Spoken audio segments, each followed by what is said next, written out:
Professor Arnaldo, depois de guerras muitas que a humanidade teve, nós chegamos agora nos anos de 2019, as guerras continuam, o número de mortes de violenta não diminuem, e eu pergunto, o projeto de civilização humana deu errado?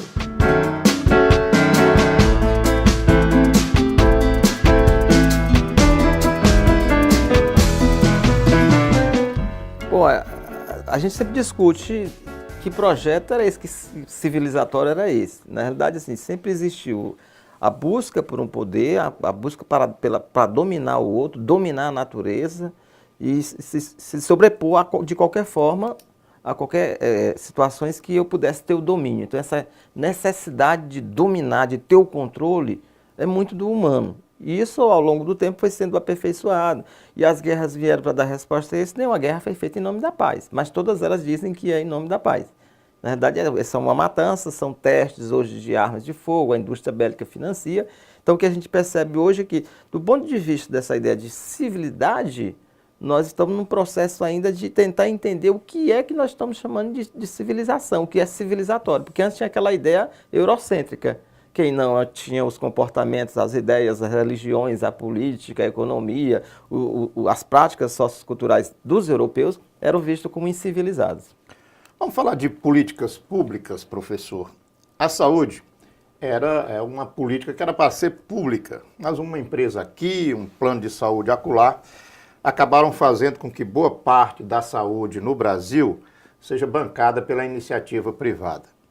Do mesmo modo, na educação, o número de escolas privadas no ensino médio e no ensino superior é estrondoso.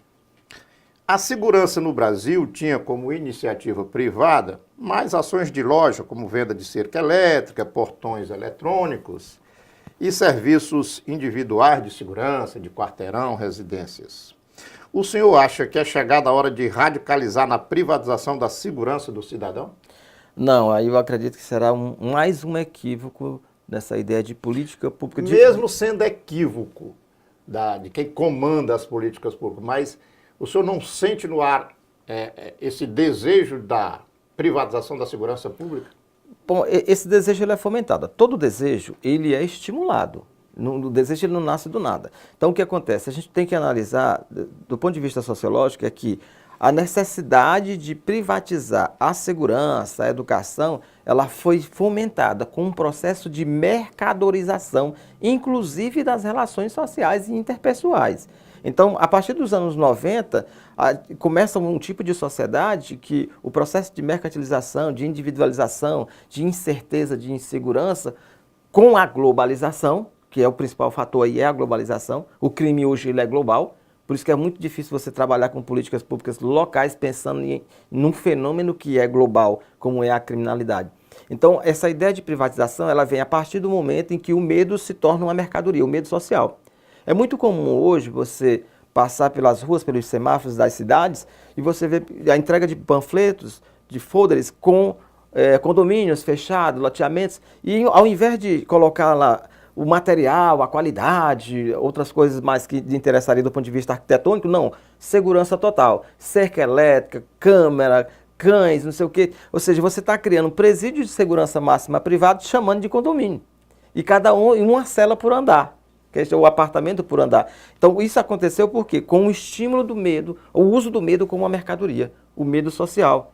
Hoje as pessoas ficam dizendo, eu não posso mais ficar... A sociedade está com medo. E o medo social é uma mercadoria. Ele é utilizado como uma mercadoria para vender para o amedrontado equipamentos de segurança. Nunca se vendeu tanto câmeras de vigilância como nesses últimos anos, do final dos anos 90 para o começo dos anos 2000 até 2005. Nunca se vendeu tanto. Nunca se propagou tanto em empresa de segurança privada. E aí você percebe também que também nunca se viu tanto estouro de caixa eletrônico e carro forte. Você está vendo como é uma consequência? Assim? O crime ele é dinâmico. Por isso que você tem que fazer mapeamento de criminalidade por área, mas você não pode se concentrar só ali, porque o crime é dinâmico. Aí eu sempre estou terminando de escrever uma teoria, a teoria do balão cheio. Se o balão está cheio, você aperta do lado, o ar se desloca para o outro. Então, se você vê, na cidade de Teresina, hoje os dados revelam que os índices de criminalidade maiores estão na Zona Sul e na Zona Norte. Na Zona Norte nós temos aqueles fatores ligados mais ao tráfico de drogas e tal. Na Zona Sul, por quê? Com a invenção dos conjuntos habitacionais que não foram feitos com uma política de segurança junto, muitas pessoas que estavam ligadas ao mundo do crime foram para aquela região e saíram da região do Disseu. E aí a criminalidade aumentou, então teve homicídio, já teve uma chacina e assim por diante. Mas aí eu tenho que ver que essas manchas de criminalidade elas vão se movendo, porque o crime ele é dinâmico. Ele vai de acordo com o movimento das mercadorias das quais eles trabalham. Então, pensar em privatização da segurança pública no Brasil, eu acho que hoje o Estado estaria colocando a sociedade numa situação muito difícil, porque a grande maioria da população não tem como se defender, principalmente negros, pobres, periféricos, que são as principais vítimas da violência. Não é porque os negros são a maioria na sociedade, é porque eles são os menos protegidos e os mais vulneráveis nessa sociedade. Professor, apesar da vitória do Bolsonaro agora no ano passado, em 2018, o Brasil viveu uma experiência de governo de partido de esquerda. O Piauí vive isso. Mas o PT e os outros partidos de esquerda, eles têm sempre uma proposta pronta e colocada em prática de forma exitosa nas áreas da saúde e da educação. O mesmo a gente não pode dizer na área da segurança pública. O que explica a falta de acúmulo, de ousadia dos partidos de esquerda quando eles chegam no poder no tocante à segurança pública?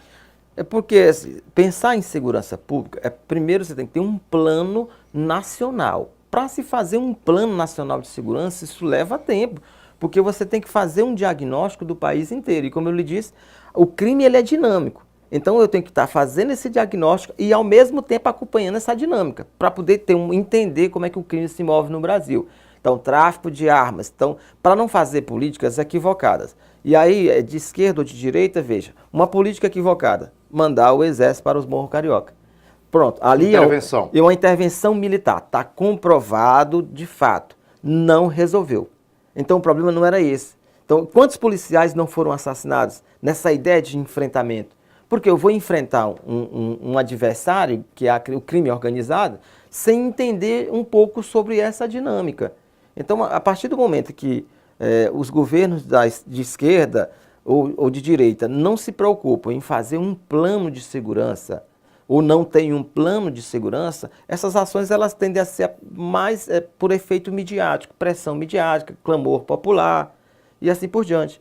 Então, assim, é preciso que os governos de esquerda geralmente tiveram uma preocupação maior do que os governos da direita. O governo da direita, geralmente, eles pensam na força, de sempre atuar com uma força, como se isso fosse o fator principal para resolver a criminalidade. Enquanto os partidos de esquerda sempre procuraram buscar políticas públicas de prevenção. E aí eu tenho dois lados diferentes.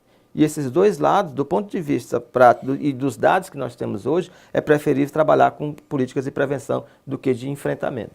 Professor, a ausência do Estado em regiões periféricas marcadas pela pobreza explica muito da violência que presenciamos hoje. O tráfico de drogas, se aproveitando disso, alastrou-se. E eu pergunto, a liberalização do uso da maconha ajudaria nesta situação? Estados países como o Uruguai, por exemplo, adotaram essa política. Como é que o senhor vê essa situação?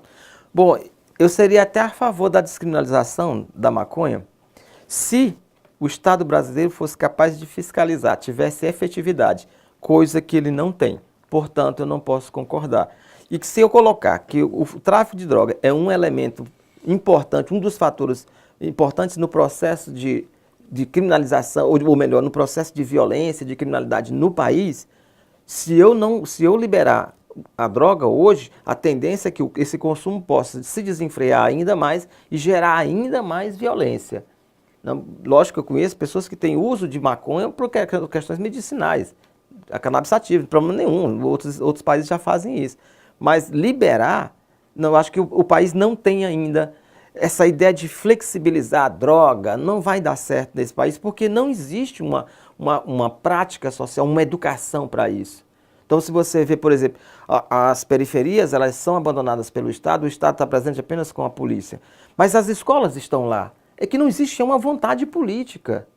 As escolas deveriam abrir 24 horas. Por exemplo, quando eu vou comprar um remédio de prescrição médica na farmácia, lá eu tenho que dar meu endereço, eu tenho que colocar o número dos meus documentos, eu tenho que assinar um papel, quer dizer, isso é um controle. O Estado faz esse controle para vender uma droga chamada medicamento. Sim. Não dá para fazer o controle de todas as drogas, não? Seria bom, seria bom. O melhor seria não ter drogas, né, para que usar, mas o mundo inteiro, do ponto de vista antropológico, no mundo inteiro sempre se usou alucinógenos, seja para rituais ou coisas parecidas. Então, assim, o Estado ele não consegue, porque não existe uma certa racionalidade em relação aos equipamentos públicos, que são mínimos, porque as pessoas às vezes dizem assim, não dá para fazer porque o Estado vai gastar muito, dá. Um hospital fica aberto 24 horas. Uma delegacia fica aberta 24 horas. Parece que a gente já espera sempre as coisas ruins. Por que a gente não abre uma escola 24 horas? Por que a gente não pega as pessoas ao redor que trabalham, que fazem doceiras e artesãos, coloca lá dentro para passar esse conhecimento? Aquilo que o Paulo Freire falava, trocar as experiências, que seja um espaço, que quando a escola fizer parte da comunidade, a comunidade não vai deixar de depredar ela. E o Estado vai ganhar com isso, porque ele não vai gastar com a reforma. Porque se a comunidade pertence, aquilo ali pertence à comunidade, faz parte. Ela tem, por exemplo, os pais estão lá, dos alunos, eles não frequentam a escola porque eles não vêem nenhum interesse, porque para eles aquilo não faz parte, aquilo é um entulho no meio da comunidade. Mas a partir do momento que a comunidade pode ocupar, pode fazer reuniões, tem curso de formação, o professor de matemática vai dar aula sobre questões financeiras, vai abrir a escola para fazer experiências com alimentação, vai abrir a escola para deixar a quadra de futebol para os meninos brincarem de futebol. Olha, o tráfico de droga ele trabalha com a lógica do mercado. Então eu preciso, para botar uma mercadoria no mercado, eu preciso fomentar um consumidor. Então o que eles fazem? Dão uma pequena porção de droga para alimentar aquilo ali, para que depois ele venha para o vício. Então o que eu tenho que fazer o jogo é usar a inteligência, não é a força. A inteligência é evitar transformar ele no consumidor. Para isso eu preciso dar outros espaços de sociabilidade para ele. Vou dar um exemplo. Se você observar que quando fecharam os centros sociais urbanos em Teresina, especificamente, veja o efeito perverso. O CSU do Parque Piauí. Na frente do CSU os meninos estão usando droga hoje. E eu fui atendido pelo CSU do Parque Piauí. Eu tinha, nesse período agora de férias, nós estávamos nas colônias de férias. A gente ia e tinha que participar, porque senão não tinha alimento. E aí nisso eu não pensava em droga. O tráfico não me pegou por isso, mas já existia droga naquela época.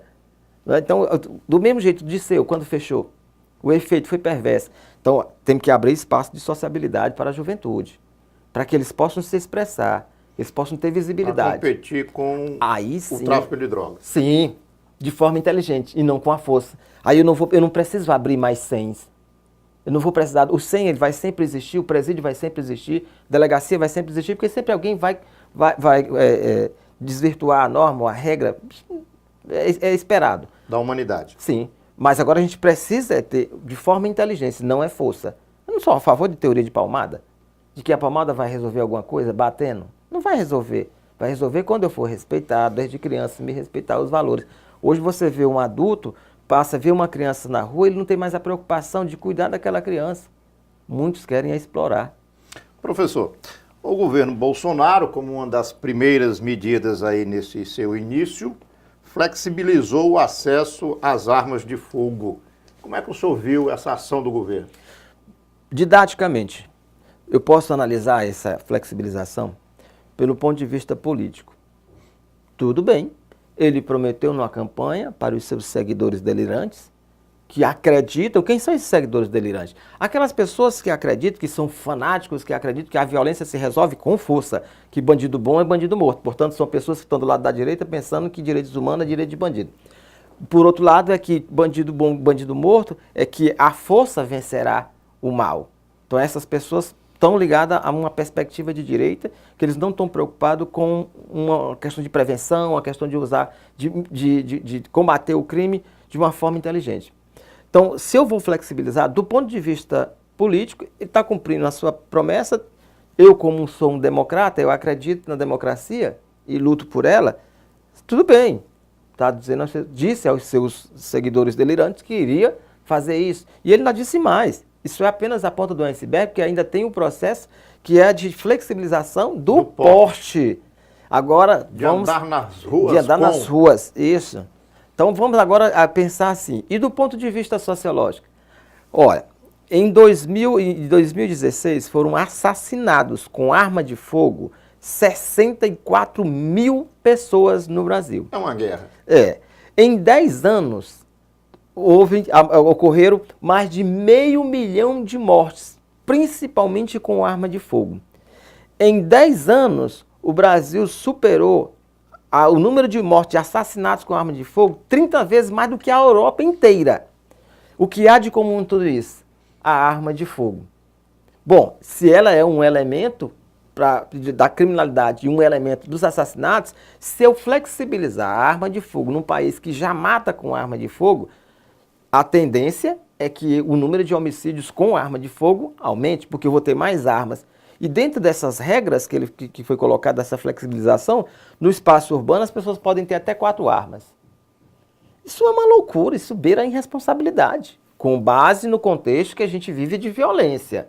Nós não precisamos, não é mais a arma de fogo é um elemento de violência. Se eu for pensar do ponto de vista antropológico, a arma de fogo ela foi inventada, depois da pólvora, ela foi inventada para matar.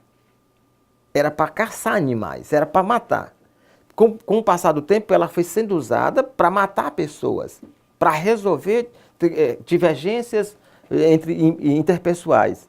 Então, se eu pensar politicamente, sociologicamente, antropologicamente, psicologicamente, aí é que nós não temos mesmo. Porque a nossa sociedade ela é formada na base da violência. A formação do povo brasileiro foi na forma da violência e não no diálogo. Os europeus chegaram aqui, impuseram a sua força sobre os indígenas, forjaram o que chama hoje de Brasil, pegaram os negros africanos, exploraram, esfolaram, violentaram de forma cruel. Então, para nós, a violência ela soa como um elemento de resolução de conflito. Aí você imagina eu com arma de fogo. E aí um sambista carioca, ele fez uma leitura socioantropológica muito profunda através da arte. Você com um revólver na mão é um bicho feroz. Sem ele, anda rebolando e até muda de voz. Mas me diga uma coisa aqui, professor. O senhor fez essa análise aí do ponto de vista das ciências sociais, mas vamos ver aqui na questão da política. Essa era uma proposta de campanha do Bolsonaro, mas não era uma coisa exclusiva dele. O ministro da Casa Civil, Onyx Lorenzoni, no Congresso, sempre defendeu isso. E suas doações de campanha mais volumosas vêm da indústria da arma. Como é que o senhor vê essa questão do financiamento da indústria de arma a determinados políticos do Brasil? Bom, e aí culminando na vitória do Bolsonaro e no decreto dessa semana que flexibiliza o uso das armas. Certo, a gente tem que pensar assim do ponto de vista de um contexto mais global. O que aconteceu? Quando governos de esquerdas começaram a chegar ao poder ou ao governo nos países da América Latina, eles vieram com uma proposta de prevenção, então menos consumo de arma de fogo. Por outro lado, alguns estados americanos, em função dos massacres, começaram a restringir a arma de fogo. E a venda diminuiu. Então a indústria pegou um baque muito grande. Ela sentiu? Sentiu. Nos últimos 20 anos, a indústria bélica ela sentiu. A Taurus nunca foi tão feliz e radiante como foi agora nessa semana, terça-feira. Nunca. Porque dos últimos 10 anos era em queda o tempo todo. Por quê? Porque havia um movimento de esquerda, um movimento pacifista pelo mundo inteiro. As pessoas já não suportavam mais tanta violência. E a arma de fogo. Inclusive, os americanos fizeram um filme que é O Senhor das Armas. E lá ele diz, não sou eu que mato ninguém, eu estou aqui vendendo uma mercadoria, quem declara guerra são os governos, não sou eu. E ele tem razão nesse sentido. Então, quando o governo de esquerda começaram a ocupar o poder, eles não declararam guerra, logo não precisaria de arma de fogo. Os Estados Unidos, que é a maior indústria bélica, também perdeu. Então eles começaram a atacar a partir do Trump. Eles começam a fazer uma propaganda, eles vão fazendo propaganda por vários países. Propaganda, inclusive o próprio Bolsonaro, ele vai ser convidado ou vai ser empolgado para ser o presidente da República com base também em financiamento de campanha, que o Bolsonaro, é bom não esquecer o eleitor de Bolsonaro, ele já era garoto propaganda da Taurus, Sim. quando era deputado. Sim. Portanto, Isso não que eu há... dizia. Ele, e o Onyx. o Onyx, portanto, e a bancada da bala, Sim. toda ela veio financiada por essa indústria que estava em queda. Portanto, essas pessoas estão a serviço de uma propagação da mercadoria, que é a arma de fogo. Então, essas políticas de liberação e flexibilização de arma de fogo não tem qualquer ideia ou qualquer perspectiva de uma política pública de segurança pública. Não tem. Isso, na realidade, é apenas o pagamento de uma dívida com quem financiou. Aí, no meio da sua fala, o senhor falou em movimento pacifista. Então, para a gente concluir aqui nossa conversa, vamos falar de lideranças de massas. Bolsonaro ganhou a eleição brasileira com milhões de votos. Boa parte da sociedade brasileira aderiu ao bolsonarismo, que, entre outras máximas, defende o uso da força. Já a Igreja Católica tem no argentino Francisco, seu dirigente máximo, e ele apregou exatamente o não uso das armas de fogo.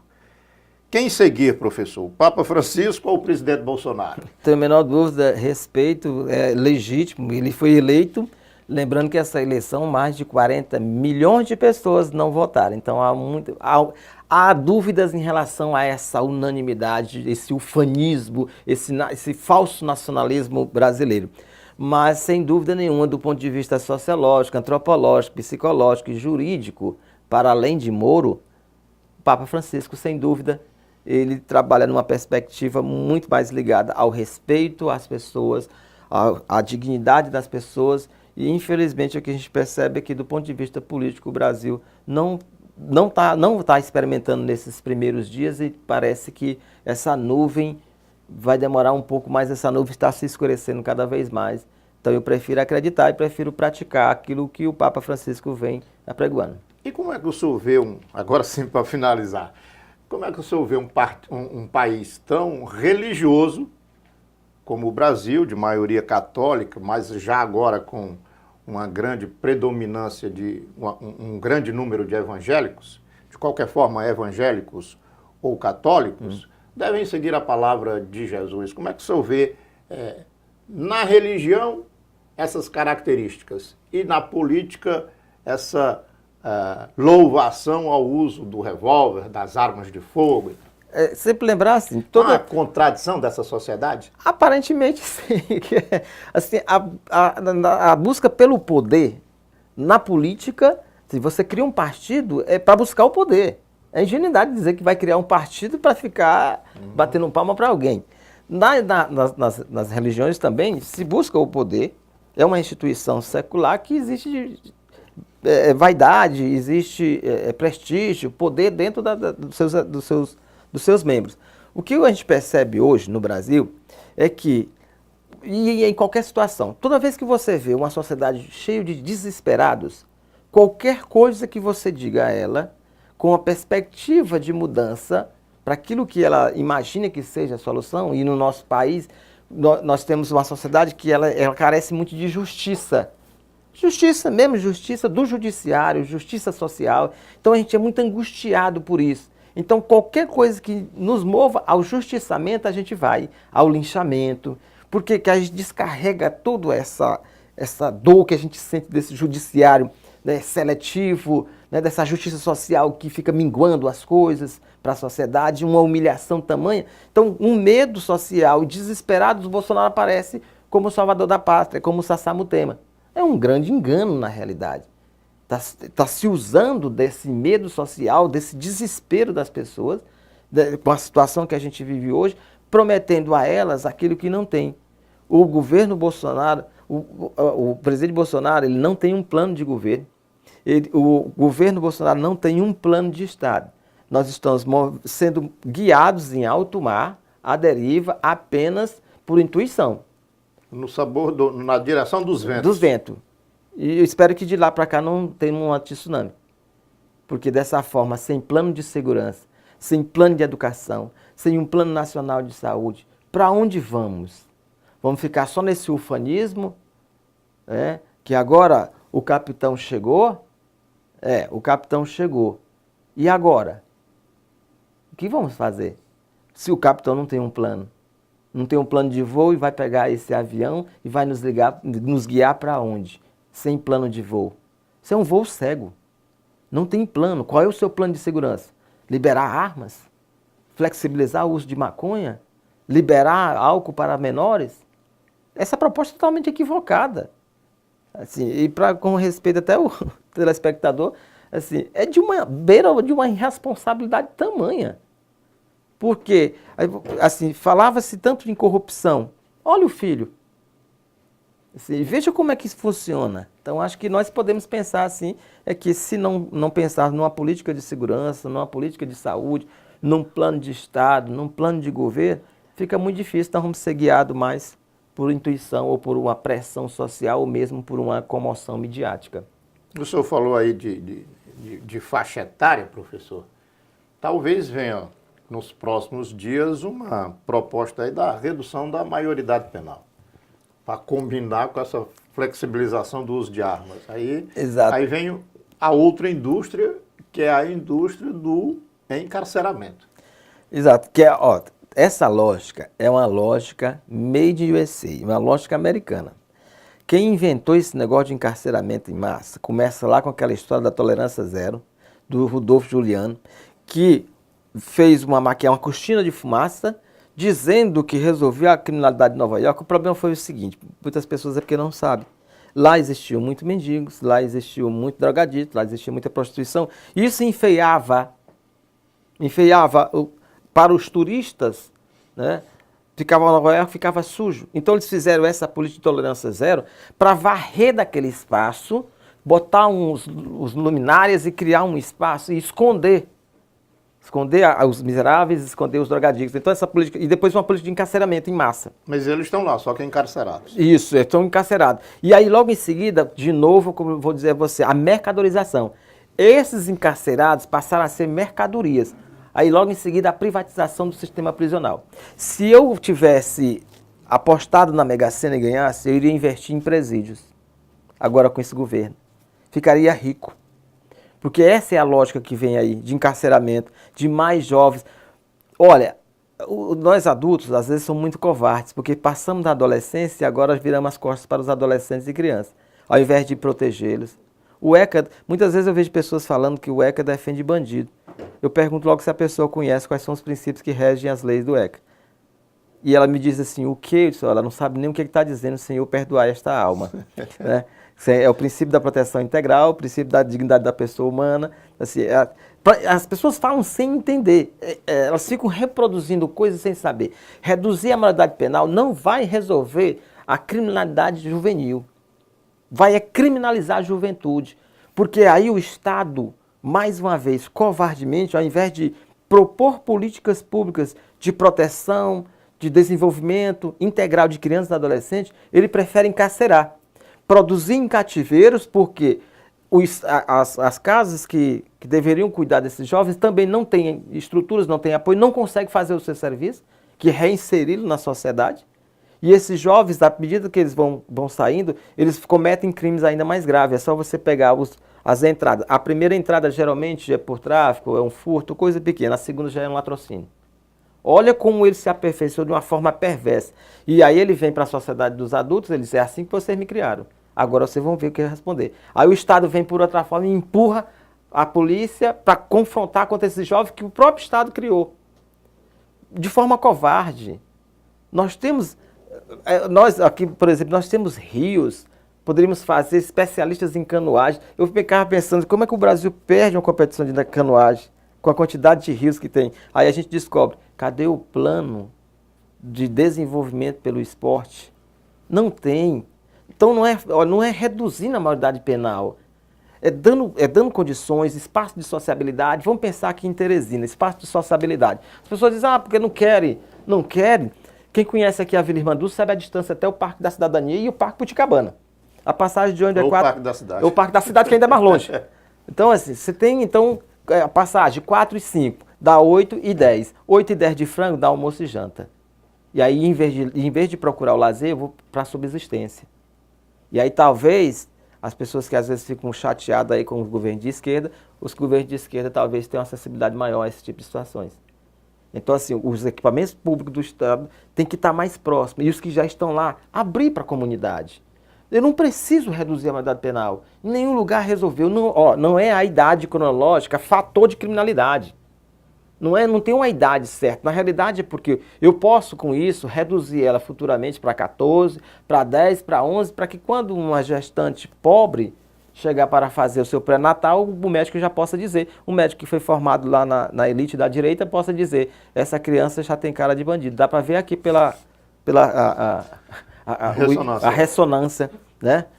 E é isso que eu estou pensando que eles estão querendo fazer. Encontrar uma maneira de fazer uma higienização social, porque a gente já sabe muito bem como é que estão fazendo essa higienização social. Quem são as principais vítimas da violência infanto-juvenil? Negros, pobres, entre 15 e 19 anos. Olha só, há um perfil étnico, social para a criminalidade nesse país. É uma grande covardia e um grande cinismo desse Estado de não admitir isso. De chegar para a sociedade e dizer, nós vamos fazer uma política pública para enfrentar esses problemas, reduzir a pobreza, trabalhar a questão da igualdade de gênero, igualdade étnica, isso dentro das escolas. E não falar negócio de escola, de ideológica, escola não sei de quê. Eu acho que assim, passou a eleição e essas pessoas não perceberam. Não desceram do palanque. Esse ódio ao PT. Assim, vamos crescer, gente. Eu acho que politicamente, assim, não temos que olhar mais para trás. É desse momento assim. E o que vocês têm a oferecer? Então vocês criticam. O que é que vocês têm? Bem ou mal existia o Fome Zero, bem ou mal existia o FIES, bem ou mal existia o ProUni. E a direita tem o quê? Qual é o seu plano Qual é o Plano Nacional de Segurança? Qual é o Plano Nacional de Saúde? Qual é o Plano Nacional de Educação? Aí a gente pode discutir. Mas não se é PT, se é PSL, se é PSDB, não. É o povo brasileiro e um governo. Um governo que não é Estado, né? E um Estado que não tem um plano. E aí fica difícil. E aí é apelar mesmo para esses discursos midiáticos, ufanistas, de flexibilização de arma de fogo, de botar a carteira de motorista para quem quiser, de reduzir a maioridade penal. Esses são discursos para enganar pessoas que não têm um mínimo de conhecimento sobre a realidade. São ufânicos. Acham que isso pode resolver. Professor, muito obrigado pela entrevista. Obrigado pelo convite. Estou aqui à disposição. Ok, obrigado.